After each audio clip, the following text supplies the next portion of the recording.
I wanted to talk a little bit about Elden Ring, and of course, Okay. there's some news surrounding it, but I need to tell you, because I don't know how much you know about like the quote unquote drama that always surrounds Squaresoft every time they release a game. It's not the same thing that surrounds something like Horizon, where they scream cultural appropriation every time you put the game out. This is that journalists, quote unquote journalists, right? The people who cover video games constantly complain every time these games come out that they are too hard and the reviewers can't get their reviews done in time. And we actually do have a little bit to talk about with that. But every single time, and this brings in their agenda trying to make everything quote unquote accessible to everyone.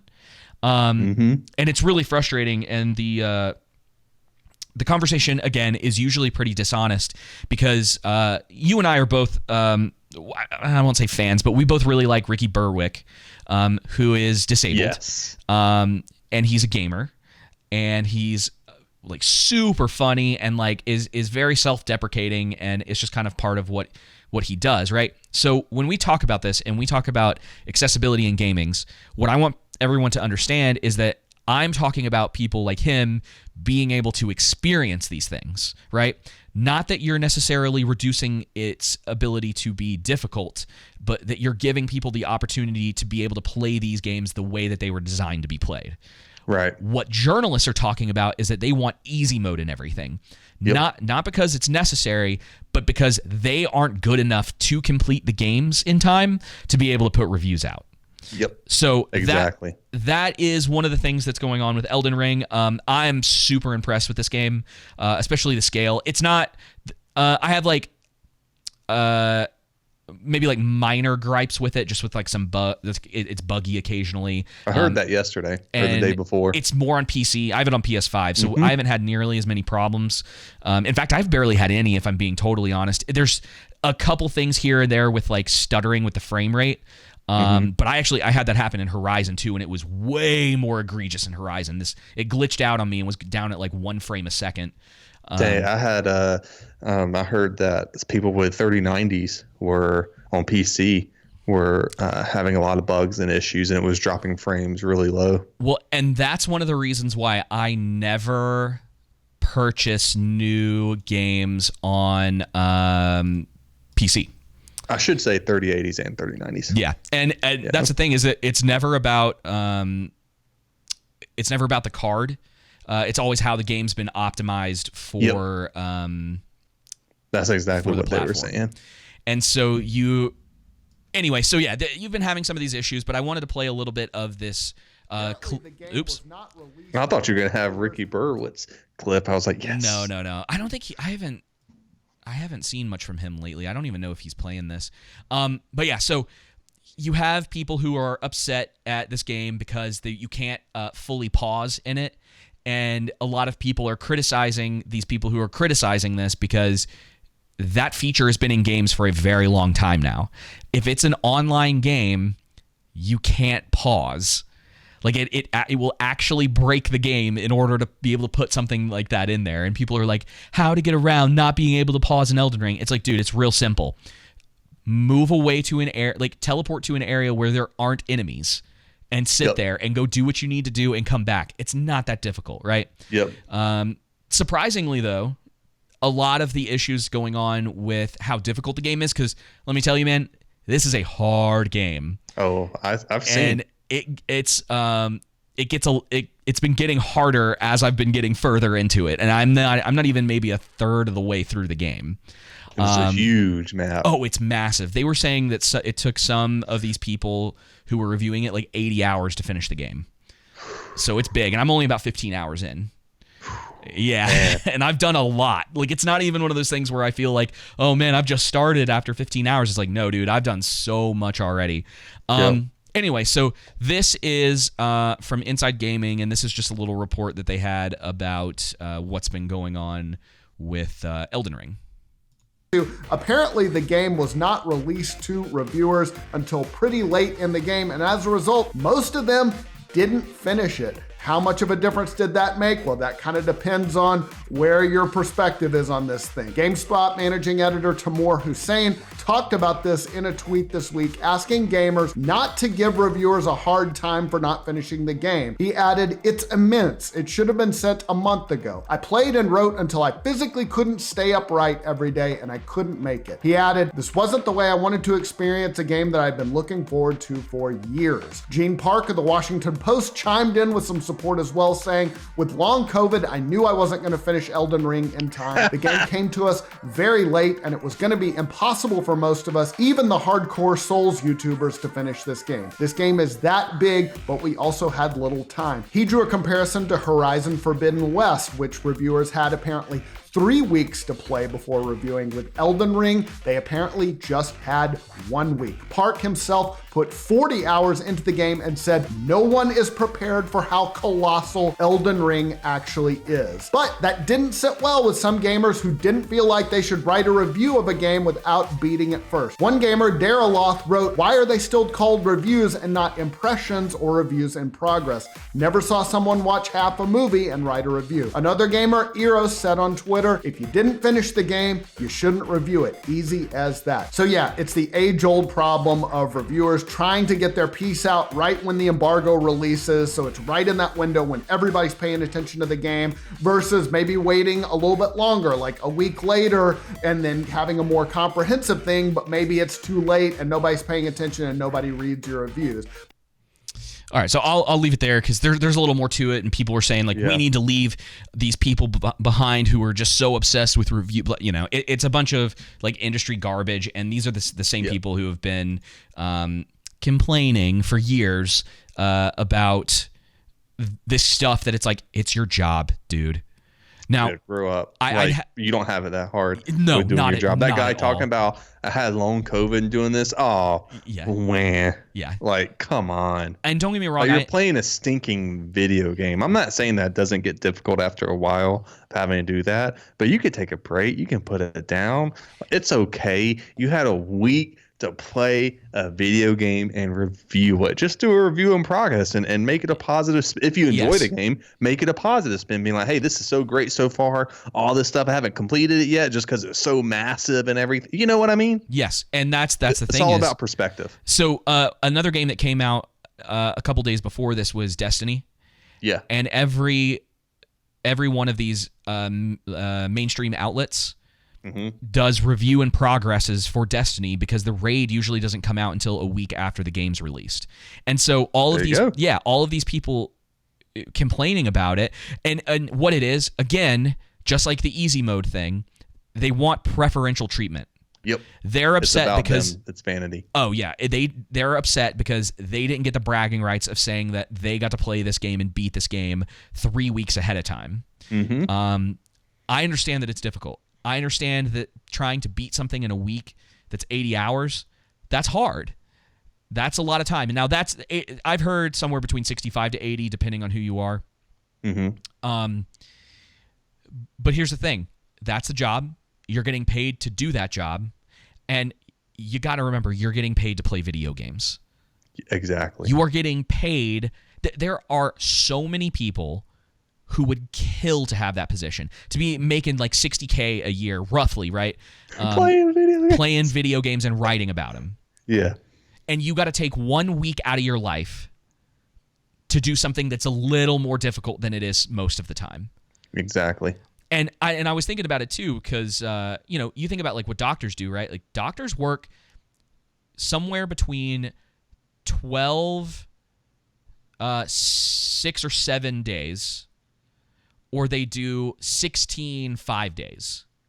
I work 70 hours. I worked anywhere between 60 and 80, but typically 70 to 80 hours the past 7 years of my life, a week. Yeah. And, you got paid well for it, and they're getting paid well, comparable to what they're doing. Some weeks I worked 110 hours in the entire week. Yeah. It's like that. They could have done it. And yes, that means that you've got to sit and you've got to grind it out. And but it also, you know what else it means? Is you have to be disciplined. Yep. You have to be able, you can't go out and do the things that you are used to doing. You have to say no to people. You know what I mean? Yep. You got to work. Yeah, and it sounds just, this is the problem with especially that industry, is that they want to complain so much about this stuff, dude. So they're activists, man. Yeah. They're not journalists. And speaking of which, we gotta talk about this last thing, because of course the race baiters had to come out as soon as all of this was done, and this is from The Verge. It's in the show notes if you guys are kind of curious in reading this. But this article is essentially upset because of the character creator in Elden Ring, and the title of this article says Elden Ring's character creator fails black players. And it says, I didn't expect much from Elden Ring's character creator. The games have a bit of a reputation for being kind of bad at character creation. So you've already set the stage of, hey, like, their character creators aren't really that great all the time, right? Right. But it's not going to stop me from complaining, especially regarding skin. In Bloodborne, skin colors and textures were distinctly unnatural looking. My character was orangey looking mess of a human, and there was precisely I was like, zero kinky in her hair, meaning that they didn't have. She's black. Yeah. Elden Ring is a decided step up. Skin color and face shadings look natural. Tinkered with it for a good hour, setting my sliders, blah, blah, blah. This is normal for a lot of people. They'll spend forever on their character creator in order to cover it with a helmet 10 minutes after they finish doing that. Not me. Oh, dude, I didn't either. I actually, so in game, you can there's a mirror in the sort of like hub location, and you can change your appearance and save different presets afterwards. So when I started, I didn't even know that, because I was like, it doesn't matter, I'm gonna be wearing a helmet the whole time. So I just I picked the thing and moved on. It took me longer to pick the class that I wanted to play than it did to do the character creator. So I was like, I'm not wasting my time. I didn't in Bloodborne either. So it says, for the first time in a From Software game, I can make a character who looks like a real human instead of a near approximation of one. There will likely be... Isn't this just a near approximation? Yeah. There will likely be the temptation to think this omission doesn't matter for any number of reasons, but the Elden Ring subreddit already has multiple threads of players showing off their creations. I'm a character creator aficionado. It's an enduring obsession born from the days of dress-up flash games in the early aughts. Character creators are also a place in which I am uniquely made aware of my race. Make no mistake, America delights in reminding me daily that I am a black woman, and that it, through the systems that spawned and continue to define it, utterly hates me and other marginalized people. So this chick, this woman goes from, hey, this character creator is kind of fine, it's better, right? This is kind of an article about that, to calling out America for hating her. I'm so glad that she said this. Let me tell you why. Because there's just a game I love to hate on. It's called Madden. And back when I used to play it, they also have terrible character creation on there. Yeah. And I'm talking about even worse than them. NBA 2K21 for a white person, dude. For a white person, their character creation sucks. Not EA's better than 2K, at least in my opinion. Yeah. Like the hairstyles and everything are just for white people are just atrocious on there. Not many options in my opinion. At least the last time I played it, which was NBA 2K20 or whatnot, or 19. But yeah, so I don't go though to the extent that the creators of 2K just hate white people, right? I'm just like, they just might not care as much for the character creation side. And they're like, let's just do these generic things, right? Yeah, and the thing is like, I can understand being like, hey, if her whole complaint was like, hey, it would be really nice because I want to make a character that looks like me. Because people want to do that in games. That you put some, as she says, kinky hair in the game. I did in NBA 2K. Yeah. Elden Ring's hair omission is glaring within its own system. How is it that I, through the prolific number of sliders and color wheels, can create the proudest looking nose with Jackson 5 nostril. Sorry, I'm skipping some of this because I cannot put that on YouTube, I don't think, if I say No, that. don't do that. Oh, wow. I just read that sentence. Yeah. Don't read that. I'm trying to look for this. She had one other statement in here that was ridiculous. Oh, here it is. Okay. At the very end of the article, she says, not having a diverse number of hairstyles ultimately doesn't diminish my experience with Elden Ring. Yes, because it's about gameplay more than anything else. You think there were black people that worked on this game, or people of color? I mean, I am pretty sure that Squaresoft's in Japan, so. Okay, so yes, maybe that's kind of why. Depending on who you ask. Yeah, maybe that's why, if it's an all Japanese, maybe maybe it's everyone's hair. Yeah, Japan has had kind of an interesting relationship with creatively making other ethnic groups. Mm-hmm. Anyway, so let's see. So not having a diverse number of hairstyles ultimately doesn't diminish my experience with Elden Ring. Mm-hmm. The game is pretty great, and that's coming from someone who isn't that much of a From Software fan. So again, not only is she just using this as an excuse to like talk about her insecurities, but she's not even really a fan of these games. Yeah, that's a good point. Talk about her insecurities. Yeah. So she says, I just don't understand how a game, after numerous calls for greater diversity and developers acknowledging its black community members through Black Lives Matter posts and well wishes during Black History Month, can still fail to account for black players. It's certainly a choice in the year 2022, one that unfortunately reinforces a culture of exclusion already endemic to video games. And that's what we do when we take a cheese sandwich, a grilled cheese sandwich. We call that a stretch. Oh, such a stretch. Also, she is completely potentially ignoring the culture of the people who created this game.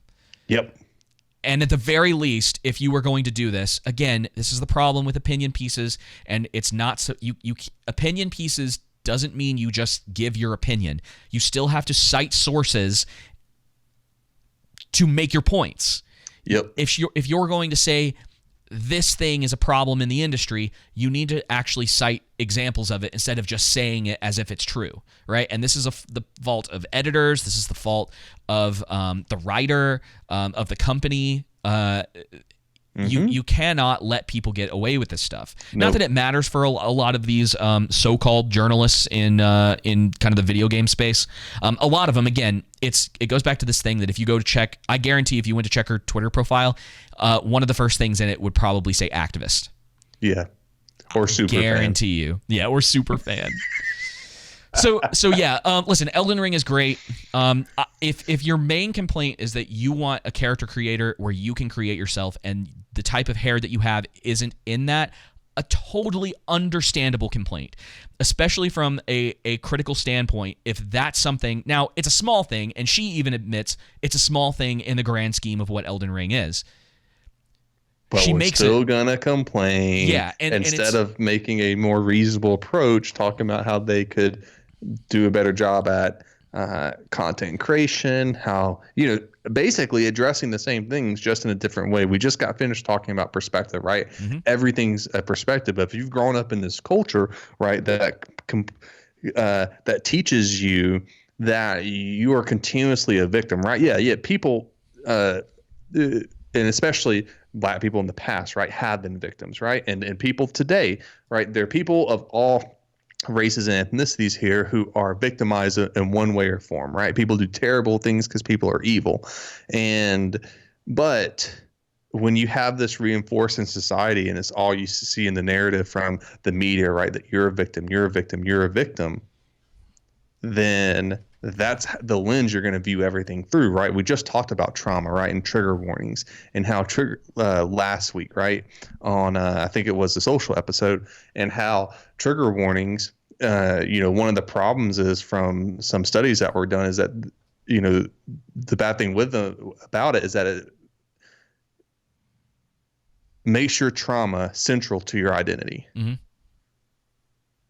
that's what this reminds me of. Yeah. Right. Trauma-based entertainment is what we talk about a lot. It takes your trauma and makes it central to your identity where you're consumed by it and you filter everything through that lens. Yep. I've had trauma happen in my life, horrific things that no one knows about that I haven't talked about on the podcast, but I don't filter everything through that.